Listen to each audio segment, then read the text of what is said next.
வணக்கம். இது உங்கள் ஊடகம், தமிழர்களுக்கான ஊடகம் ஜீவா டுடே. கரூருக்கு முதலமைச்சர் அவர்கள் செல்கிறார். அவர் கரூருக்கு செல்வது பிரச்சனை கிடையாது. ஏனென்றால் அவர் கரூருக்கு ஏன் செல்லவில்லை என்ற கேள்வியைத்தான் எதிர்கட்சியில் எல்லாரும் கேட்டாங்க. எதிர்கட்சினா யாருன்னு நீங்க கேட்பீங்க. திமுக மட்டும் இல்ல, திமுகவுடைய கூட்டணி கட்சிகளை தான் நான் சொன்னேன். இன்னைக்கு கேட்கலாம், திமுகவுடைய கூட்டணி கட்சிகளா? அது தாவேகா கூட்டணி கட்சிகள் தானே? ஆமா, திமுகவுடைய கூட்டணி கட்சி தான் தாவேகாவுடைய கூட்டணி கட்சி. இன்றைய தாவேகா கூட்டணி கட்சி, நேற்றைய திமுக கூட்டணி கட்சி. நேற்றைய திமுக கூட்டணி கட்சி கரூருக்கு ஏன் அவர் போகல அப்படிங்கறத கேட்டாங்க. RSSின் கள்ள குழந்தையிலிருந்து எல்லாத்தையும் கேட்டது யாரு? நேற்றைய திமுக கூட்டணி கட்சி, இன்றைய தாவேகா கூட்டணி கட்சி. இவர்கள் தான் ஏன் கரூருக்கு அவர் போகல, இவரை பார்க்க இறந்து போனவங்களை கூட பார்க்க மாட்டாரா, இந்த கேள்வியெல்லாம் கேட்டது யாரு? திமுகவின் கூட்டணி கட்சி, இன்றைய தாவேகா கூட்டணி கட்சி. அப்ப விஜயுடன் கூட்டணி கட்சியா இருந்தவங்களே அன்று கேட்டது கரூருக்கு ஏன் போகவில்லை. இப்ப முதலமைச்சராயும் கூட அவர் போகல, இப்பதான் கிளம்புறாரு. அப்பையும் ஒரு இடைத்தேர்தல் வரப்போது, அங்க ராஜினாமா செஞ்சுட்டு MR விஜயபாஸ்கர் நிக்க போறாரு, அதுக்காக தான் போறாங்க அப்படிங்கிற ஒரு விஷயம் வருது. அப்ப தேர்தல் பரப்புரைக்காண்டி தான் போகிறாரே ஒழிய இப்பயும் மக்களை சந்திக்க போகல அப்படிங்கிற விமர்சனம் வருது. ஆனா அந்த மக்களை எல்லாம் வர வச்சு ஒரு இடத்துல பார்த்து வழக்கம் போல பேசிடுவாரு அப்படிங்கிற விஷயத்த சொல்றாங்க. அதுடன் மட்டும் இல்லாம அந்த 41 பேர்ல 32 பேரு பேருக்கு வேலை வாய்ப்பு, அரசு வேலை வாய்ப்பு அவர் வழங்க போறதா சொல்றாங்க. சரி, நல்ல விஷயம் தானே. குழந்தையை இழந்து, கணவனை இழந்து, மனைவியை இழந்து, மகனை இழந்து, தாயை இழந்து நிற்கின்ற உறவுகளுக்கு, அந்த குடும்பத்தை சேர்ந்தவர்களுக்கு அரசு வேலைன்னா ஒரு லைஃப் டைம் செட்டில்மெண்ட் மாதிரி ஆயிருமே அப்படின்னு பலரும் பாராட்டுறாங்க. உண்மையில் அந்த பாதிக்கப்பட்டவங்க, உறவுகளை இழந்தவங்களுக்கு இந்த வேலை வாய்ப்பு தருவதுங்கிறது பாராட்டத்தக்க ஒன்றுதான். அதுல எந்த மாற்று கருத்தும் கிடையாது. ஆனா அது யாரு செய்யணும் அந்த இழப்பீடு? அந்த படிப்புக்காக எந்த சினிமாக்காரர் பின்னாடியும் போகாம, மிசில் அடிக்காம, போஸ்டர் ஒட்டாம, ஒழுங்கா TNPSCக்கு படிச்சு தமிழ்நாடு அரசு பணிக்கு போகணுன்னே சில குடும்பங்கள்ல ஆண்களும் பெண்களும் பசங்களும் டீயை குடிச்சிட்டு நைட்டு 1 மணிக்கு அப்பா டீ போட்டு கொடுப்பாரு, அம்மா டீ போட்டு கொடுப்பாங்க.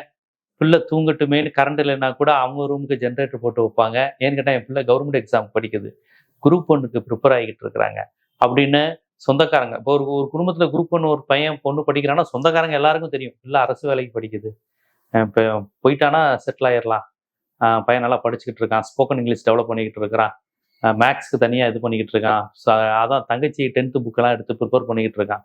இப்படி ஒரு குடும்பத்துல ஒரு அண்ணனோ அக்காவோ தங்கச்சியோ படிக்கிறது குடும்பத்தினுடைய ஒரு முக்கிய செய்தி. அந்த குடும்பத்தினுடைய முக்கிய செய்தியே வீட்டுல பையன் அரசு வேலைக்காக தயாராகிக்கிட்டு இருக்காங்க. அதே மாதிரி இப்ப இந்த கரூர் குடும்பத்துல 32 பேருக்கு அரசு வேலை கொடுக்குறாங்க. அந்த அரசு வேலைங்கிறது இவர்களை மாதிரி படித்து அவங்க பெறல.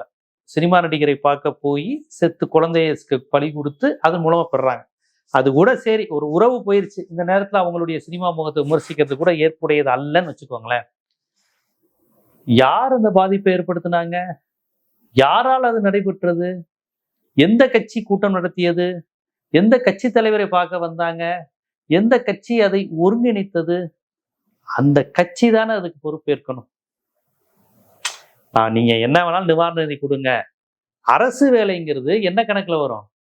அப்ப அரசு வேலைக்காக ஒருத்தன் படிச்சுக்கிட்டு இருப்பான், சினிமா பார்க்காம, டிவி பார்க்காம, செல்போன் பார்க்காம, மற்ற பசங்க மாதிரி சைட் அடிக்காம, தம் அடிக்காம, தண்ணி அடிக்காம, தான் வாழ்க்கையினுடைய சுகபோகங்கள் எல்லாத்தையும் இழந்துட்டு ஒரு 5-6 வருஷம் கண்ணை மூடிட்டு படிச்சுட்டு நல்ல வேலைக்கு போய் தங்கச்சியை கல்யாணம் பண்ணி கொடுத்து நமக்கு ஒரு கல்யாணம் பண்ணணும், வீடு கட்டிடணும், அம்மா அப்பாவுக்கு பண்ணணுங்கிற வெறியோட படிச்சிருப்பான்.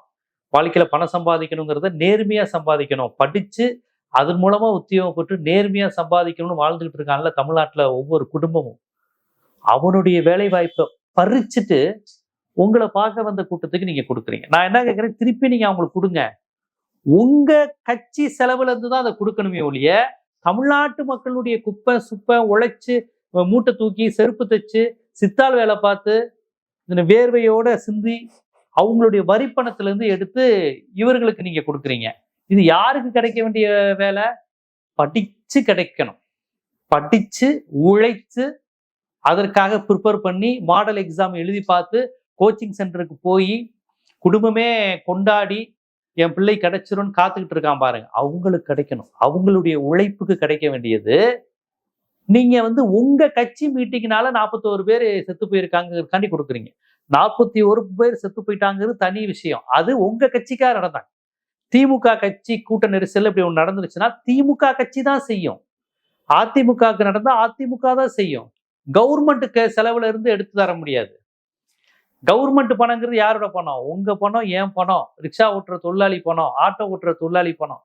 அந்த தொழிலாளி இப்படி சினிமா முகத்துக்கு போகல, தாவேகா கூட்டத்துக்கு போகல. சினிமா அவங்க போனாங்க, அவங்க குழந்தைகள் இறந்தாங்க.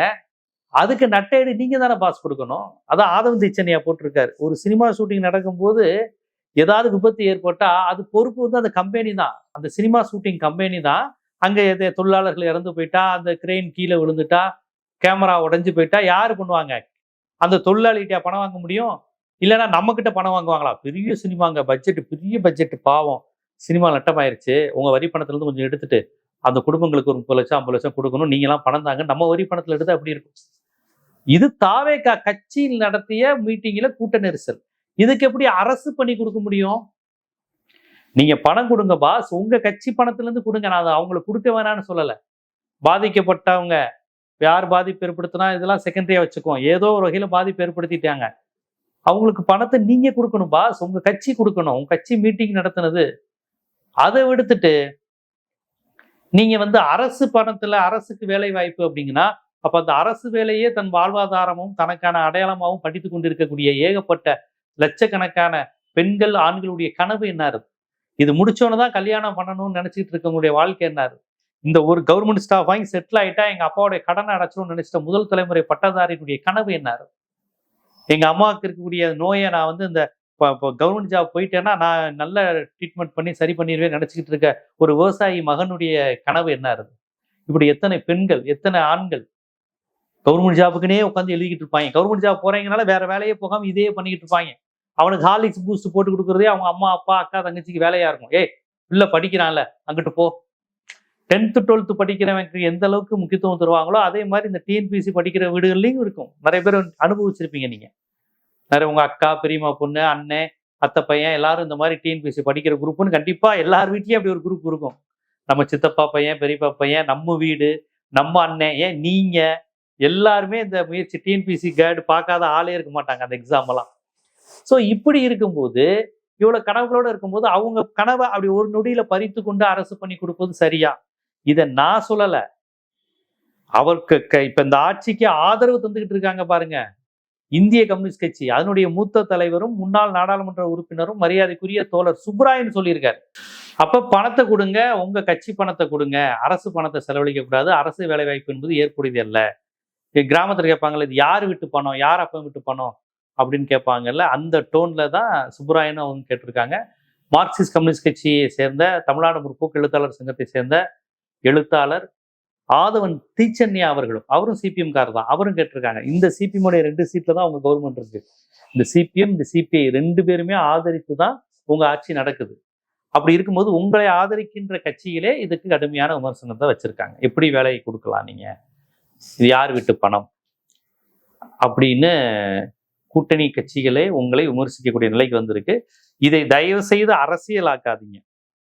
இவங்க அரசியல் செய்யறாங்க, முதலமைச்சருக்கு எதிராக இருக்கிறாங்க. இது நியாயமான கேள்வி. தமிழ்நாட்டு மக்களுடைய வரி பணம், அரசு வேலைங்கிறது சாதாரண விஷயம் கிடையாது. அது உழைப்புனாலும் ரத்தத்தினாலும் வேர்வையினாலும் கிடைக்கிறது. எல்லாருக்கும் எளிதாக கிடைச்சிடாது, ஏசியில உட்காந்து கிடைச்சிடாது. பல உழைக்கும் மக்களுடைய அடுத்த கட்ட வளர்ச்சிக்கான கனவு அது, ஒரு வாசல் அது. மூட்டை தூக்குற தொழிலாளி இருந்து ஒரு பையன் வந்து கவர்மெண்ட் ஜாப் போயிட்டானா அந்த குடும்பம் செட்டில்டு, ஒரு ஜென்ரேஷன் அடுத்தடுத்து அவங்க படிச்சிருவாங்க. அடுத்தடுத்து கல்யாணம், பிள்ளைன்னா இவன் கவர்மெண்ட் ஜாப் போயிட்டானா பிள்ளை எப்படி இருக்கும், அடுத்த லெவலுக்கு போயிடும். ஸோ அந்த அப்படி ஒரு நிலையில் ஏற்படுத்தக்கூடிய அரசு வேலை வாய்ப்பு வந்து உங்க கட்சி கூட்ட நெரிசலுக்கு வந்தவங்களுக்கு, இறந்து போனவங்களுக்கு கொடுப்பது என்பது சரியா, முறையா? சட்ட ரீதியா பாருங்க, அரசியல் ரீதியா பாருங்க, அறத்தின் அடிப்படையில் பாருங்க, எந்த அடிப்படையில் பார்த்தாலும் சரியாகுமாங்கிற கேள்வியை உங்க கூட்டணி கட்சியான, தோழமை கட்சியான இடதுசாரிகளே எழுப்பியிருக்கிறார்கள். நியாயப்படி இதை விடுதலை சிறுத்தைகள் எழுப்பியிருக்கணும், கடுமையா விமர்சனம் பண்ணியிருக்கணும். ஏன்னா அவங்களாம் அமைச்சரவையில் இருக்கிறாங்க, அவங்களே எதிர்ப்பு தெரிவித்து பண்ணக்கூடாதுன்னு சொல்லியிருக்கணும். காங்கிரஸும் இந்த கேள்வியை கேட்டிருக்கணும். அவங்க இது கரூர் சம்பவம் நடக்கும்போது இவங்க எல்லாருமே விஜய் விமர்சனம் பண்ணவங்க தான். இன்னைக்கு இப்படி ஒரு சம்பவம் நடக்கும்போது அமைதியா இருக்கிறாங்க. ஏன்னு தெரியல. ஒருவேளை எனக்கு தெரியாம அவங்க எல்லாம் கடுமையான எதிர்வினை ஆற்றியிருந்தா அதை கமெண்ட்ல போடுங்க. ஜீவா நீங்க தப்பா சொல்றீங்க, விடுதலை சிறுத்தைகள், காங்கிரஸ் எல்லாம் கடுமையான, முஸ்லீம் லீக், மதிமுக எல்லாம் கடுமையான எதிர்வினை ஆற்றி இருக்கிறாங்க, அப்படின்னா அது சொல்லுங்க, நான் அதை உள்வாங்கிட்டு அடுத்த விவாதங்கள்ல இதுல ஜீவா டுடேல பேசும்போது கூட அதை நான் பதிவு செய்கிறேன். இது போன்ற அரசியல், சமூகம், சினிமா, பொருளாதாரம், சட்டம் போன்ற பல்வேறு விழிப்புணர்வு காணொளிகள் உங்களை சேர நம்ம ஜீவா டுடே சேனலை சப்ஸ்கிரைப் பண்ணுங்க, ஆதரவு தாங்க. நன்றி.